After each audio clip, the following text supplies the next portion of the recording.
Hi guys, എല്ലാവർക്കും നമസ്കാരം. ഞാൻ ആലിസ് മാത്യു. ഞാനൊരു വെരി ഷോർട്ട് വിസിറ്റിന് USA വെറും 2 ആഴ്ച മാത്രം. ഒരാഴ്ച എൻ്റെ മോൻ്റെ കൂട്ടത്തിലും ഒരാഴ്ച എൻ്റെ 2 ബ്രദേഴ്സിൻ്റെ കൂട്ടത്തിലും നിന്നു. അങ്ങനെ എൻ്റെ സ്വന്തം നാടായ ലാസ് വേഗസിൽ ഈസ്റ്റർ സുദിനത്തിൽ ഞാൻ എത്തി. മോൻ എന്നെ എയർപോർട്ടിൽ വന്ന് പിക്ക് ചെയ്തു. നേരെ പോയത് പള്ളിയിലേക്കാണ്. കാരണം അപ്പോൾ അവിടെ ഈസ്റ്റർ സർവീസ് നടക്കുകയായിരുന്നു.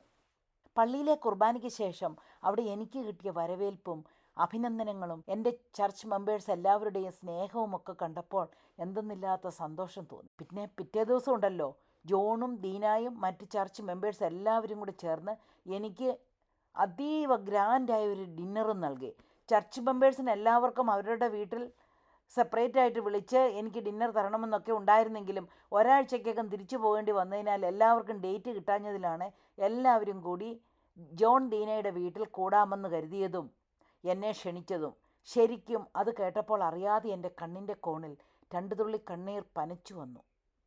എനിവേ, ന്യൂയോർക്കിൽ നിന്നും വന്ന അച്ഛനെയും കൊച്ചമ്മയെയും പരിചയപ്പെടാനും ഞങ്ങളുടെ പള്ളിയിലെ എല്ലാവരും മൊത്തം കുറച്ച് സമയം ചിരിക്കാനും വർത്തമാനം പറയാനും ലവ് ഡിന്നർ കഴിക്കാനും ഒക്കെ സാധിച്ചതിൽ ഒത്തിരി സന്തോഷം. അതിനോടൊപ്പം എല്ലാവരോടും ഇത്രയും നല്ല ഒരു ഗെറ്റ് ടുഗദർ അറേഞ്ച് ചെയ്തതിന് കൃതജ്ഞതയും പറഞ്ഞോട്ടെ.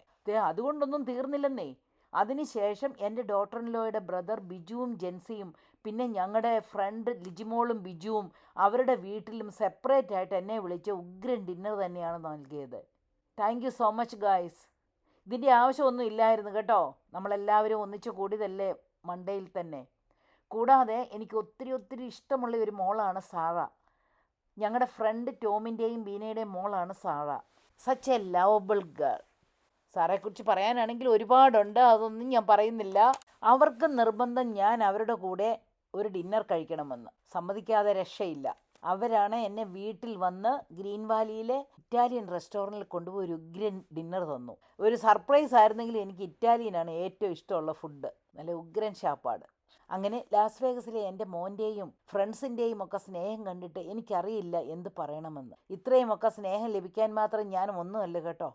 പക്ഷേ ഇത്രയും നല്ല ഫ്രണ്ട്സിനെയും റിലേറ്റീവ്സിനെയും ഒക്കെ കിട്ടിയതിന് ദൈവത്തിന് നന്ദി പറയുകയാണ്. നിങ്ങൾക്കറിയാമല്ലോ, ഞാനും ഹസ്ബൻഡും ലാസ് വേഗസിൽ 6 വർഷം ഉണ്ടായിരുന്നു. അതുകൊണ്ട് ലാസ് വേഗസിനെ മറക്കാൻ സാധിക്കില്ല. ഞാൻ രാവിലെ എഴുന്നേറ്റ് ഞങ്ങളുടെ നെയ്ബർഹുഡിലൂടെ ഒന്ന് നടന്നു.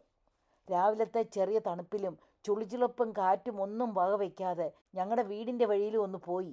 ആ വീട് അവിടെ തന്നെയുണ്ട്, പക്ഷെ ആരെയും കണ്ടില്ല. ലാസ് വേഗസിൽ കൂടി ഞാൻ കുറേ നേരം കാർ ഓടിച്ച് അതിലെ ഇതിലെയും എല്ലാം കറങ്ങി.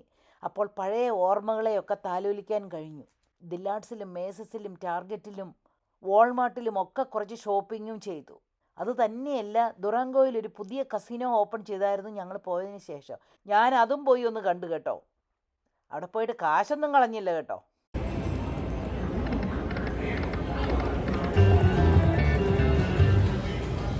അതിനെല്ലാം ഉപരിയായി എൻ്റെ മോനോടും ഫാമിലിയോടും മക്കളോടും കൂടി ഒരാഴ്ച ചിലവഴിക്കാൻ കഴിഞ്ഞതിൻ്റെ സായുജ്യം പറഞ്ഞറിയിക്കാൻ വയ്യ.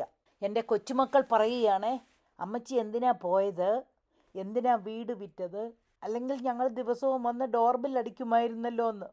അവരെ വാരി പുണരാനല്ലാതെ ഞാൻ എന്ത് പറയാനാണ്. ലാസ് വേഗസ് എന്നെ ഇത്രയും സ്നേഹിച്ചതിന് ഒത്തിരി thanks. God bless you all.